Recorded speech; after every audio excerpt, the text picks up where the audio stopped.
Alors, je regarde actuellement des émissions sur Darwin, sur l'évolution, et évidemment, on regarde l'astrologie, la question de Darwin fait problème, parce que rien n'obligeait les espèces, certaines espèces, à se référer aux astres. Mais elles ont pu effectivement les instrumentaliser pour régler un certain nombre de problèmes, pour se structurer. Mais à partir de ce moment, ça veut dire qu'il y a dans l'ADN des fonctions qui permettent cette corrélation, cette mise en contact,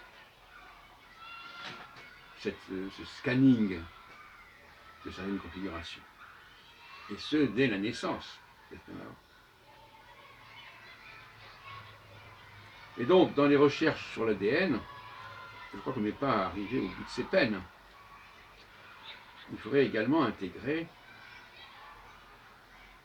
ces fonctions que jusqu'à présent, à mon avis, on a négligées dans notre rapport au temps cosmique.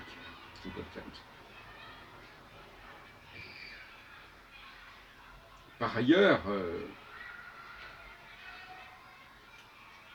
comme certaines émissions le montrent, il y a beaucoup d'espèces qui n'ont absolument pas évolué depuis des millions, même des dizaines, des centaines de millions d'années. Deuxièmement, il y a des structures,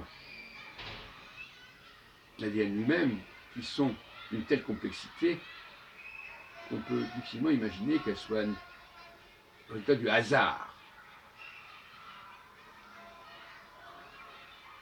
Et elles pourraient donc relever d'une conception intelligente, ce que j'appelle la seconde création, c'est-à-dire le fait que de la première création soit née une seconde création qui, elle, est capable d'élaborer, de planifier, qui n'est pas vouée, comme le dit Darwin, au hasard et à la seule adaptation.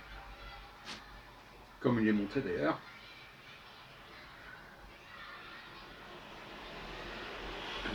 tout n'est pas une question d'adaptation, notamment au niveau sexuel. Le pan continue à avoir sa fameuse roue, alors que ce n'est pas du tout favorable à sa protection et à sa sécurité.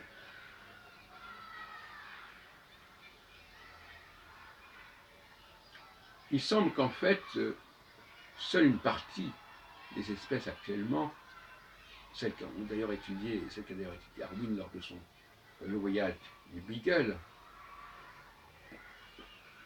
au XIXe siècle, au milieu du XIXe siècle, enfin, une première partie du XIXe siècle, il semble qu'il y ait certaines espèces qui effectivement aient eu besoin de s'adapter.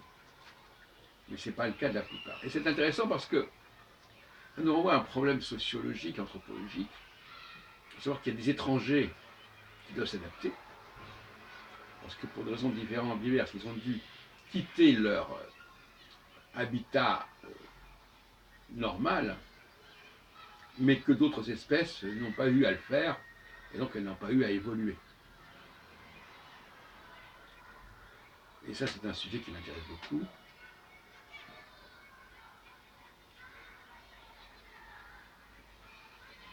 La question de l'étranger amené à évoluer, en opposition à celui qui est de souche, qui n'a pas à évoluer. Ça correspond à deux modes de fonctionnement très différents.